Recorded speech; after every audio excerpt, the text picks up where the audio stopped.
ছোট্ট YouTube channel health message 71-এ আপনাদের সকলকে স্বাগতম। আশা করি আপনারা সবাই ভালো আছেন।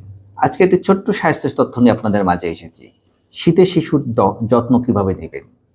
শীতে শিশুর যত্ন নিতে গেলে প্রথমে আসবে ত্বকের যত্ন। কারণ ত্বক এ সময় খুবই ড্রাই হয়ে যায়। তাই ত্বকে গ্লিসারিন অথবা নারিকেল তেল অথবা অলিভ অয়েল ব্যবহার করতে পারেন। সরিষার তেল ব্যবহার করবেন না। এটা শিশুর ত্বকে জ্বালা করে। শিশুকে প্রচুর পরিমাণে সাইট্রাস ফ্রুট খাওয়াবেন। কমলা লেবু, মাল্টা এগুলি সাইট্রাস ফ্রুট।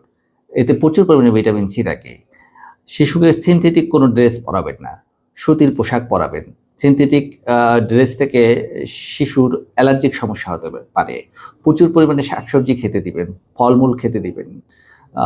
শিশু যেন প্লেফুল থাকে, খেলাধুলা করে, এদিকে খেয়াল রাখবেন। সবসময় যেন মোবাইল নিয়ে বসে না থাকে, এটা অবশ্যই আপনাদের খেয়াল রাখতে হবে। এ বার্তাগুলি আশা করি আপনাদের উপকারে লাগবে। ভালো থাকবেন, সুস্থ থাকবেন।